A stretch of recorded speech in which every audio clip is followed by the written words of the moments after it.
Bismillahirrahmanirrahim. Assalamualaikum warahmatullahi wabarakatuh. Perkenalkan, saya Ridwan Syah. Pada kesempatan kali ini saya akan membahas mengenai jurnal yang telah saya baca, yaitu mengenai Analysis of Innate and Acquired Resistance to Anti-CD20 Antibody in Malignant and Non-Malignant B-Cell.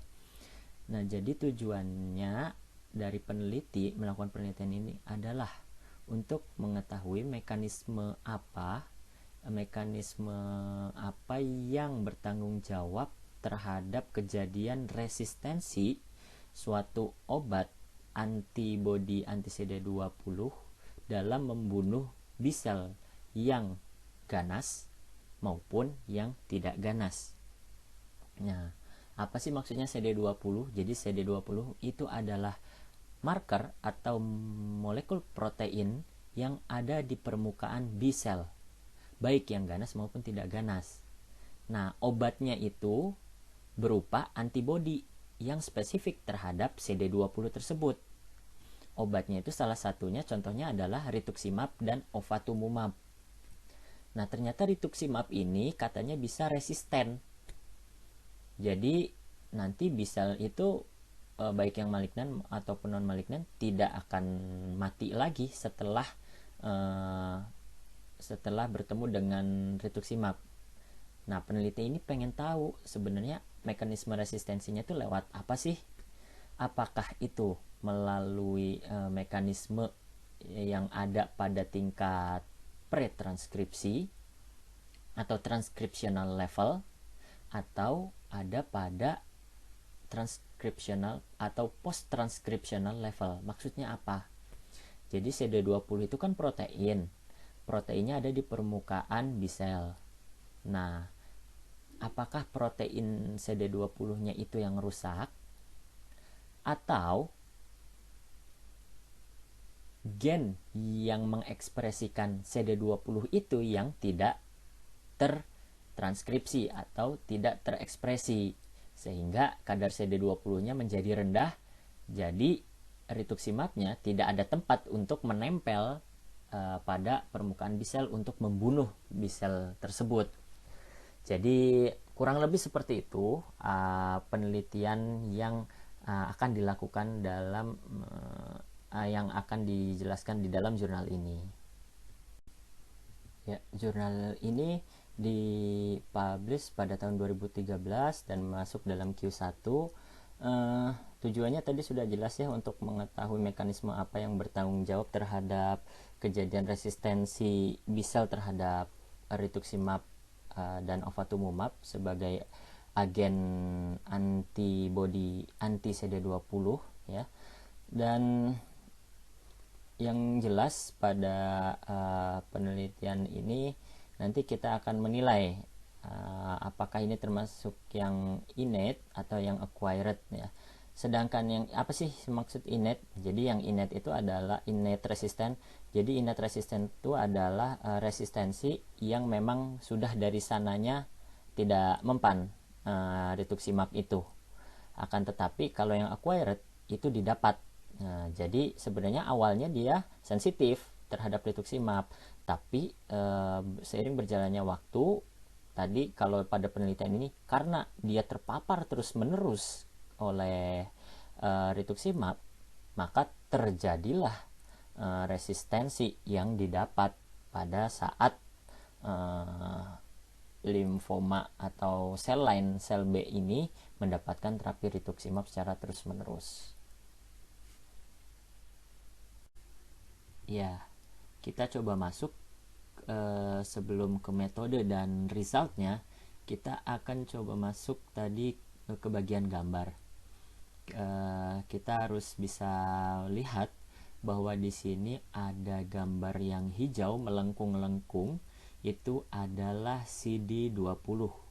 Nah, ini CD20 yang melengkung-melengkung warna hijau, kita bisa lihat hanya ada satu ya di situ yang warna hijau.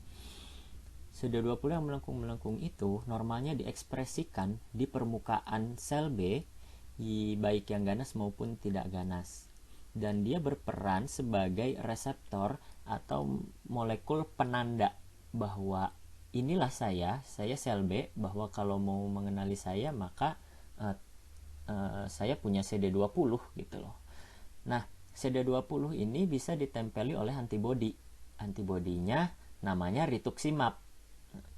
Selain rituximab, ada juga antibodi lain generasi tipe yang kedua, yaitu ofatumumab, yang nanti akan muncul dalam penelitian ini. Jadi ada dua agen imunoterapi yang digunakan, yaitu rituximab dan ofatumumab. Nah, rituximab itu yang gambarnya seperti huruf Y kebalik. Nah, bisa kita lihat rituximab itu normalnya menempel pada antibodi.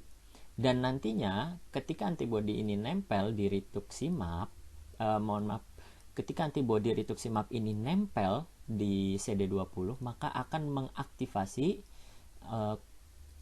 komplement, mengaktifasi komplement, sehingga komplement itu membentuk membran attack kompleks yang akan membunuh sel yang ditempeli oleh rituximab. Nah, kita tahu bahwa sebelumnya ada teori yang menyebutkan bahwa rituximab itu resisten karena ternyata gen yang mengekspresikan CD20 itu di silencing, tidak tertranskripsikan gitu. Jadi tidak dilakukan atau tidak ada ekspresi dari gen-gennya yang bertanggung jawab. Kita lihat ke bagian nukleus, gambar nukleus itu ada MS4A1 CD20 gene. Nah, itulah gen yang bertanggung jawab dalam mengekspresikan protein CD20. Ternyata bisa saja dari awal memang dia tidak terekspresikan gennya, sehingga otomatis protein CD20-nya rendah gitu loh. Nah, kita bisa lihat apa buktinya kalau gen CD20 itu tidak terekspresikan. Berarti kita cari aja ada nggak mRNA CD20 itu. Apabila mRNA CD20 itu tidak ada, berarti bisa hampir dipastikan bahwa mekanisme yang bertanggung jawabnya adalah pada tingkat transkripsional, yaitu pada tingkat mRNA, karena mRNA-nya tidak terbentuk gitu. Bisa juga mRNA-nya terbentuk ya, kemudian dia ditranslasikan. Setelah ditranslasikan, kita lihat ke gambar yang ada di membran sebelah kiri. Nah, di situ bisa saja dia sebenarnya tertranskripsikan, terbentuk mRNA CD20-nya, tapi bisa saja ada mutasi sehingga antibodi CD20 yaitu rituximab tidak bisa menempel pada CD20 molekul permukaan, molekul protein yang ada di permukaan limfosit B. Nah, yang kedua, bisa saja terekspresikan dan ada di membran sel limfosit B, akan tetapi ternyata terjadi mekanisme shaving. Mekanisme shaving ini pencukuran, jadi dipotong domain ekstraseluler dari CD20-nya itu. Jadi ada lengkungan hijau, CD20 yang hijau di membran sel ini, kita lihat di membran sel itu terjadi shaving, dicukur, jadi domain ekstraselulernya hilang sehingga rituximab tidak bisa menempel. Nah, kelainan-kelainan ini itu terjadi pada level post-transkripsional, sehingga kita pengen tahu sebenarnya mekanisme apa sih yang bertanggung jawab pada resistensi resistensi sel B terhadap rituximab. Apakah pada level transkripsional, ya, artinya gennya tidak terekspresi, ataukah pada level post transkripsional, mRNA-nya terbentuk, proteinnya terbentuk, tapi mengalami kecacatan, tanda kutip dalam tanda kutip kecacatan proteinnya, ya, dari protein CD20-nya yang dihasilkan di membran sel. Seperti itu. Oleh karena itu, kita coba masuk ke slide selanjutnya. Ya, jadi kita sudah tahu ya bahwa apa sih sebenarnya tujuan peneliti melakukan penelitian ini. Nah, dan apa aja sih material dan metode yang akan digunakan dalam penelitian ini? Yang jelas, penelitian ini dilakukan secara in vitro, berarti di laboratorium terhadap sel line. Sel lainnya ada dua yang digunakan. Yang pertama adalah sel line panel yaitu limfosit B yang dia merupakan selan limfoblastoid, jadi turunan limfoblast yang immortal, yang sudah bisa mempunyai kemampuan untuk berproliferasi dalam tanda kutip tidak terbatas. Kemudian yang kedua adalah sel line yang sifatnya ganas, yaitu sel line limfoma yang didapat dari LCCC Tissue Culture Facility. Kemudian kedua sel ini ditumbuhkan yang jelas, nanti dipaparkan terhadap rituximab 10 mikrogram per mililiter dan diberikan juga 25% human serum. Kenapa dikasih serum? Karena di serum itu ada komplement, dan kita tahu bahwa komplement itu nantilah yang sebagai eksekutor untuk mematikan sel yang ditempeli oleh rituximab.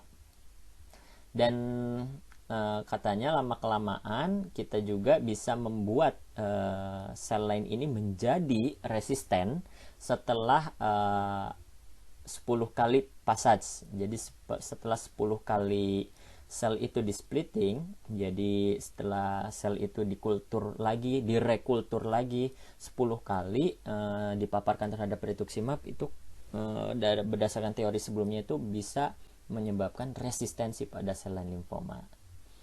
Nah, sedangkan antibody CD20-nya itu adalah rituximab dan ofatumumab yang digunakan. Dan juga serumnya itu dapat dari mana? Didapat dari volunteer sukarelawan dan digunakan sebagai sumber dari komplement tersebut. Nah, ini contohnya yang disebut pasase.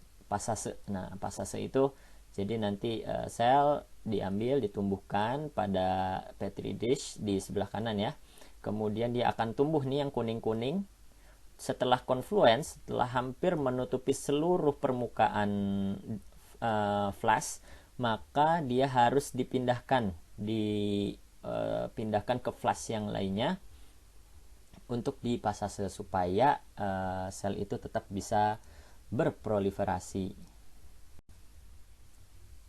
Oke, slide selanjutnya ini adalah metode yang digunakan oleh peneliti untuk melihat tingkat proliferasi dari sel, bahwa sel setelah dilakukan kultur ya sebanyak 5 kali 10 pangkat 4 pada 96 well plate, itu kemudian diberikan human serum dengan rituximab atau tanpa rituximab. Jadi nanti dibagi jadi beberapa kelompok. Kemudian setelah itu dilihat tingkat proliferasinya dan juga dilihat viabilitas selnya menggunakan metode yang disebut Alamar Blue assay ya, pemeriksaan Alamar Blue. Dan selanjutnya nanti akan dihasilkan viabilitas selnya. Semakin tinggi viabilitas sel berarti semakin banyak yang hidup. Sedangkan jika semakin rendah viabilitas selnya, persentasenya, maka akan semakin rendah yang hidupnya.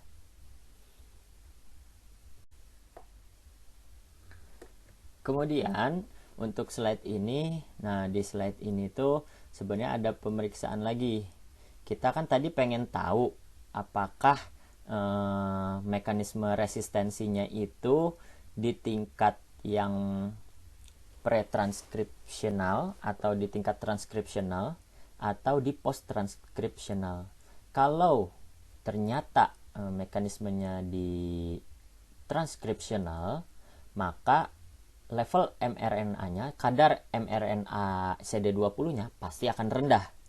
Nah, oleh karena itu, kita ingin melihat kadar mRNA dari CD20 menggunakan metode PCR.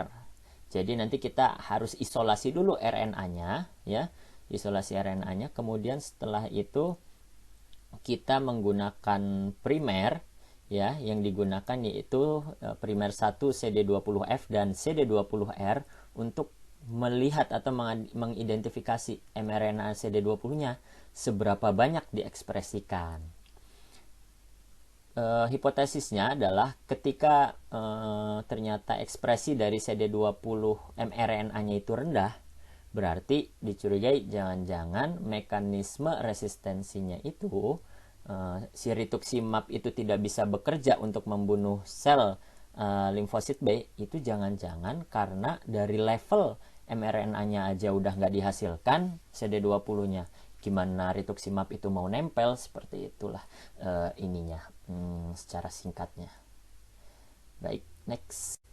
Nah, kita coba masuk ke bagian teknik pemeriksaan imunologi yang pernah kita pelajari di materi sebelumnya, di kuliah sebelumnya, yaitu tentang Western blot. Jadi Western blot ini digunakan pada penelitian ini untuk mengidentifikasi protein CD20 yang ada di permukaan. Nah, sebelumnya kalau kita mau melakukan pemeriksaan Western blot dan mengidentifikasi protein CD20 yang dihasilkan di permukaan selnya, otomatis kita harus melisiskan sel dulu. Jadi kita harus mengisolasi proteinnya aja, protein CD20, protein aja yang dari sel B ini. Gimana caranya? Yang pertama, yang jelas kita menggunakan larutan solution pelisis, yaitu RIPA buffer yang digunakan saat ini untuk melisiskan sel, sehingga nanti kemudian kita akan mendapatkan sel yang sudah lisis, dan kemudian untuk mendapatkan protein pure, ya, pure protein dari sel tersebut, kita menggunakan BCA protein assay kit sehingga untuk menentukan untuk mengkuantifikasi dan menentukan protein yang ada di larutan tersebut, di solution tersebut. Apakah pure protein, apakah kandungan protein itu layak untuk kita lakukan pemeriksaan selanjutnya. Nah, ketika kita sudah dapat protein saja, maka selanjutnya kita menggunakan SDS sample buffer. Selanjutnya setelah diberikan SDS sample buffer, ini gunanya untuk apa sih? Jadi SDS sample buffer ini berfungsi untuk menghilangkan charge dari maksudnya menegatifkan charge dari protein tersebut, karena protein itu kan punya muatan ya. Nah, supaya seragam muatannya maka dinegatifkan semua. Oleh karena itu nanti ketika di running di gel elektroforesis, maka dia akan berjalan pada gel elektroforesis itu. Yang digunakan ini adalah SDS patch ya, gelnya adalah 10% acrylamide gels. Jadi di gel itu nanti protein itu akan berjalan, dalam tanda kutip berjalan, ini melewati serat-serat yang ada pada gel tersebut, sehingga yang paling jauh dia berjalan maka menunjukkan bahwa berat molekul dari protein tersebut itu adalah yang paling rendah. Semakin yang dekat, semakin berjalannya semakin dekat, berarti justru itu akan menunjukkan bahwa protein tersebut memiliki berat molekul yang tinggi. Nah, setelah kita dapatkan, kita running di gel elektroforesis, maka kita transfer ke PVDF membran. Kita menggunakan PVDF membran, maksudnya dalam artian peneliti ini menggunakan PVDF membran ini untuk agar protein itu nanti, kan gel itu sifatnya rapuh ya, fragil, sehingga karena dia rapuh dan rentan, maka si protein ini harus dianalisisnya itu di suatu lembaran yang stabil ya, namanya membran. Membran yang digunakan adalah PVDF, karena PVDF ini memiliki katanya memiliki ikatan yang lebih stabil untuk mengikat protein ketimbang nitroselulose membran.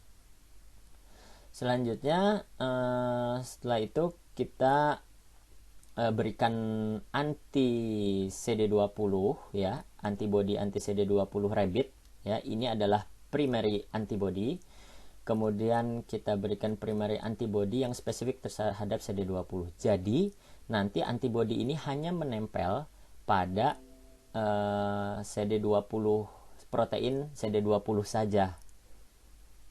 Setelah itu kita berikan ada yang disebut blocker. Jadi kita supaya supaya nanti sinyal yang diberikan atau dikeluarkan dari protein CD20 yang terlacak itu semakin kuat, maka kita perlu secondary antibody. Jadi secondary antibody ini sudah terpasang suatu enzim horseradish peroxidase yang dia akan memberikan sinyal atau pertanda bahwa inilah nanti protein yang mengandung CD20 gitu, yang kita cari, yang sedang kita identifikasi. Nah, oleh karena itu supaya secondary antibody ini hanya menempel pada primary antibody, bukan pada tempat yang lain, maka harus ada yang memblok daerah lain yang tidak ditempeli antibody primer. Yaitu dengan apa? Dengan non-fat dry milk. Nah, dengan larutan 5% solution of non-fat dry milk dengan susu. Baik, ini secara singkat teknik Western blot yang digunakan pada penelitian ini. Nah, ini adalah gambar yang menunjukkan tekniknya tadi. Kita coba lihat dulu ya. Blotting membrane comparison, gambar yang paling atas, bahwa perbandingan antara PVDF dan nitrocellulose membran. Digunakan PVDF karena dia sifatnya hidrofobik dan strength of membrannya, kekuatannya itu cukup kuat ya, strong, sedangkan nitrocellulose weak. Nah, walaupun memang dia secara harga memang agak cukup tinggi dibanding nitrocellulose, akan tetapi hasil yang diperoleh nanti akan cukup signifikan, lebih baik. Dan yang selanjutnya adalah gambar kedua di bawahnya, bahwa kita sebenarnya dalam Western blot itu bisa secara direct detection atau indirect ya. Kalau direct itu berarti dia hanya menggunakan antibody primer. Kita lihat gambar antibodinya hanya satu. Nah, akan tetapi kalau antibodinya cuma satu, itu kurang kuat sinyal yang dipancarkannya, sehingga butuh antibody sekunder untuk mengamplifikasi sinyal yang akan dipancarkan. Dan tentunya ketika sinyal yang dipancarkan lebih kuat, kita peneliti akan lebih mudah dapat mendeteksi atau membaca hasilnya nanti. Ya, selanjutnya adalah pemeriksaan flow cytometry. Flow cytometry ini dilakukan dalam penelitian ini untuk apa? Sama fungsinya, untuk melihat ada berapa sel sih ada seberapa banyak sel yang memiliki anti CD20 di permukaan selnya. Ini juga untuk mendeteksi CD20. Bedanya apa? Bedanya kalau tadi di Western blot itu selnya dilisiskan, selnya sel mati yang punya protein CD20. Tapi kalau flow cytometry itu sel yang dideteksi itu adalah sel-sel yang masih hidup. Nah, sel yang masih hidup itu mengandung CD20. Oleh karena itu dikonfirmasi dengan pemeriksaan flow cytometry. Jadi flow cytometry prinsipnya kan kita sudah tahu ya, bahwa dia sel-selnya nanti melewati sebuah kolom. Nanti kolom itu ditembakkan laser, dan nanti kalau misalkan sel yang sudah kita labeli dengan CD20 itu antibody CD20 itu melewati laser tersebut, maka nanti akan berpendar cahayanya dan akan terbaca sebagai sinyal yang menunjukkan bahwa itu adalah sel yang mengandung CD20. Nah, analisisnya, untuk menganalisis ekspresi CD20, peneliti ini memberikan 10 mikroliter FITC antibody CD20 terhadap sampel, kemudian diinkubasi selama 45 menit. Nah, ketika sel-sel itu sudah terpasang FITC adalah suatu molekul atau zat yang nanti dia bisa memendarkan warna gitu ketika ditembaki laser. sehingga nanti akan terbaca sebagai sinyal yang mengandung antibody mengandung CD20. Nah, selanjutnya yang dianalisis juga adalah CD55 dan CD59 dengan cara yang sama ya. Dengan FITC juga, dan nanti phenotyping ini kita pengen tahu phenotype sel-sel yang kita teliti ya, apakah dia mengekspresikan CD20 atau tidak, CD55 dan 59 atau tidak, itu menggunakan alat yang namanya Beckman-Coulter Cy/N flow cytometer. Ini alatnya, dan analisis datanya menggunakan software FlowJo. Iya, ini statistical analisisnya. Nanti yang digunakan analisis statistiknya berupa unpaired two-tailed t-test dan juga correlation coefficient using stata. Jadi menggunakan stata untuk menganalisisnya menggunakan koefisien korelasi, dan juga menggunakan software yang namanya GraphPad. Kita langsung ke hasil. Setelah kita tahu metode yang kita gunakan, yang kita titik beratkan adalah di sebenarnya metode yang berkaitan dengan teknik lab imunologi yang sudah kita pelajari, yaitu Western blot dan flow cytometry. Akan tetapi ini belum ke Western blotnya, ini hanya ingin menunjukkan ya bahwa ternyata di gambar A itu menunjukkan bahwa viabilitas sel yang paling rendah itu justru ada pada kelompok yang mendapatkan antibody, yaitu mendapatkan rituximab plus yang mendapatkan serum, karena di serum itu ada komplement, sehingga banyak sel yang mati karena aktivitas komplement dan antibody tersebut. Kita lihat bahwa kalau kelompok sel lain yang hanya diberikan antibody saja, dia cenderung tidak viabilitas selnya masih tinggi ya, tapi kalau sudah diberikan serum itu ternyata sangat rendah, yang menunjukkan bahwa komplement itu sebagai eksekutor kematian sel tersebut. Dan tingkat kematian selnya pada CD20 itu cukup antibody CD20 ya. Kita lihat rituximab yang mendapatkan human serum plus rituximab ya, pada gambar A ketiga dari kanan, itu yang mendapatkan human serum plus rituximab itu ternyata sel raji itu cukup rendah viabilitas selnya. Ini menandakan banyak yang mati sel raji ini. Sel raji itu adalah sel limfoma sel B, sel lain limfoma sel B. Sedangkan jurkat itu limfoma sel T, sel lain limfoma sel T, sehingga jelas viabilitasnya masih tinggi. Jadi tidak ada yang mati karena sifatnya rituximab itu spesifik terhadap antibodi CD20. Berarti terbukti pada penelitian ini. Ya, setelah kita tahu bahwa ternyata rituximab itu punya aktivitas yang spesifik ya terhadap CD20 protein yang ada di permukaan sel B, maka selanjutnya adalah peneliti ini membuat model sel lain yang resisten terhadap rituximab. Caranya adalah memaparkan sel lain tersebut secara berulang, secara berulang dengan dosis 10 mikrogram per mililiter, sehingga sel tersebut diduga menjadi resisten. Nah, ketika resisten, barulah sel-sel tersebut diteliti.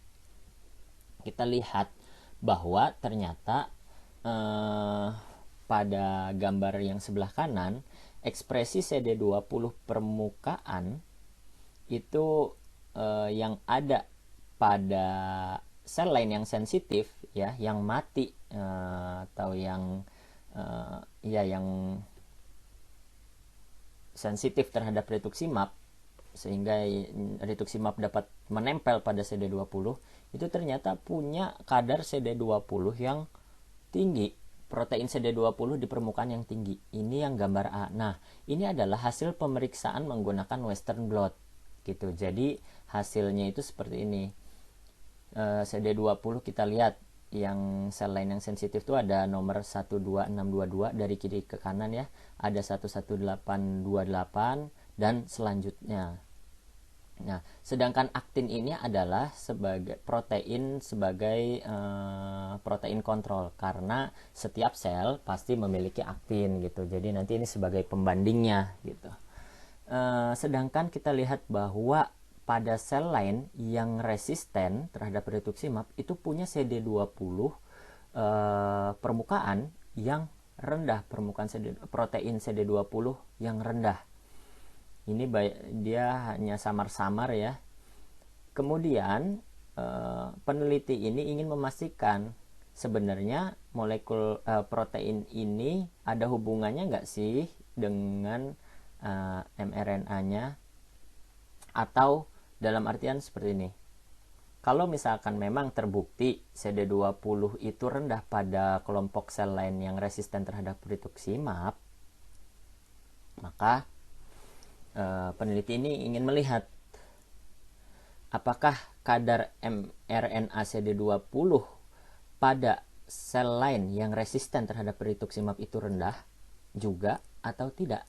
Ternyata ketika dilihat tidak rendah mRNA CD20-nya, sedangkan pada yang sensitif justru malah rendah. Ini menandakan bahwa pada sel lain limfoblastoid ya, yang sel-sel lain limfoblastoid, jadi limfosit B yang non malignan, yang normal, ternyata mekanisme resistensi innate-nya itu yang bertanggung jawab adalah protein CD20 yang ada di permukaan itu. Jadi ada masalah pada protein CD20-nya, bukan masalah pada kadar mRNA-nya. Ini yang ingin di-highlight dari gambar ini. Jadi hasil Western blot ini cukup memberikan informasi yang bermakna.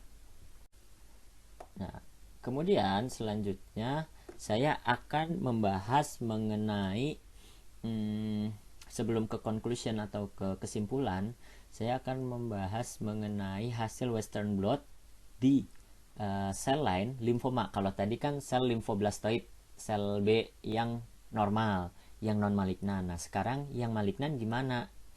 Yang malignan kita langsung ke gambar B aja dulu. Ke gambar B itu kadar atau ekspresi CD20 proteinnya pada Dowdy cell, Raji cell.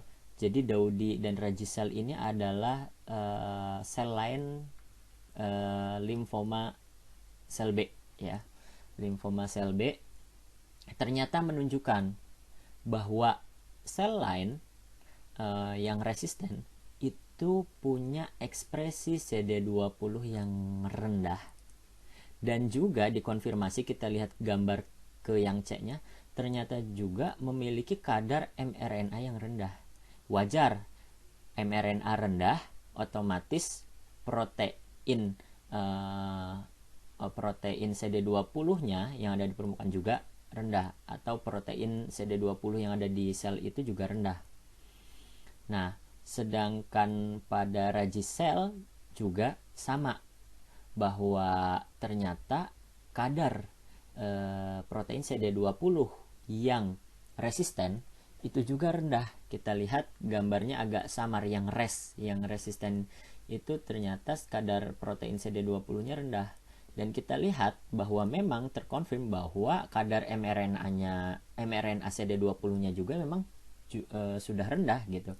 Jadi hal ini berbanding lurus, kadar mRNA CD20 di sel B itu berbanding lurus dengan kadar protein CD20, sehingga semakin kecil kadar mRNA CD20 di sel B ini, maka protein CD20 yang dihasilkan pun akan rendah, sehingga menunjukkan bahwa kesimpulannya adalah bahwa ternyata pada resistensi innate yang terjadi pada limfoblastoid sel lain sel B yang normal, yang non malignan, itu ternyata yang bertanggung jawab terhadap resistensi inet atau resistensi intrinsik, ya, dalam artian intrinsik itu sudah didapat dari sananya, itu yang bertanggung jawab terhadap resistensinya adalah pada level post transkripsional. Artinya ada masalah pada protein CD20-nya, entah itu saving atau bisa juga ada mutasi pada proteinnya. Sedangkan yang bertanggung jawab terhadap acquired resistensi yang didapat, ya, setelah pemberian rituximab berulang tersebut, apa sih yang bertanggung jawab, mekanisme apa yang bertanggung jawab? Ternyata mekanisme yang bertanggung jawab diduga adalah pada level transkripsional. Berarti ada dugaan bahwa gen yang mengekspresikan protein CD20 itu tidak tertranskripsikan, sehingga otomatis protein CD20-nya pun ikut rendah. Jadi kedua hal yang cukup berbeda.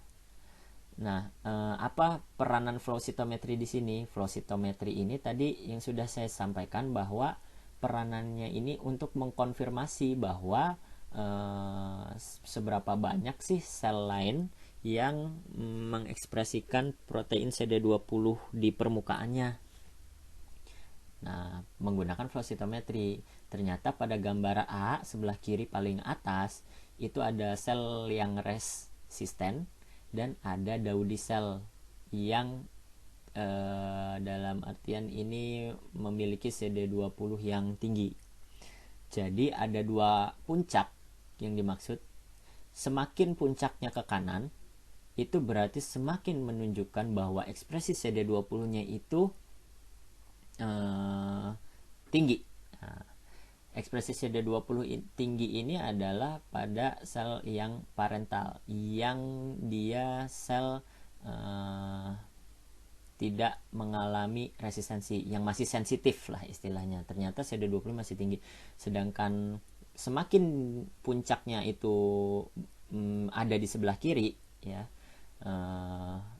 maka dia adalah sel lain yang ekspresi CD20-nya itu rendah. Dan ekspresi CD20 rendah itu pasti ada pada sel-sel yang mengalami resistensi terhadap rituximab. Begitupun gambar sebelahnya pada Raggi cell. Raggi cell itu juga sama, ya. Raggi cell itu merupakan sel lain limfoma B, limfoma sel B, ya. Semakin puncaknya ada ke kanan, maka kadar CD20-nya itu maka semakin banyak sel lain atau sel-sel yang mendapat atau memiliki CD20 protein di permukaan selnya. Akan tetapi pada sel yang resisten itu justru puncaknya ada di sebelah kirinya, karena jumlah ekspresi CD20-nya itu rendah gitu loh. Nah, itu fungsi dari flow cytometry. Kita bisa membedakan sel-sel yang hidup, mana dia yang memiliki fenotype CD20 yang banyak, mana CD20 yang rendah, kemudian CD lainnya, molekul-molekul protein lainnya yang terekspresikan di permukaan sel. Sehingga kita dapat belajar dari jurnal ini bahwa penggunaan Western blot dan flow cytometry ini sangat penting untuk mendeteksi adanya protein yang kita ingin periksa di penelitian kita. Mungkin demikian penjelasan dari saya. Kurang lebihnya mohon maaf.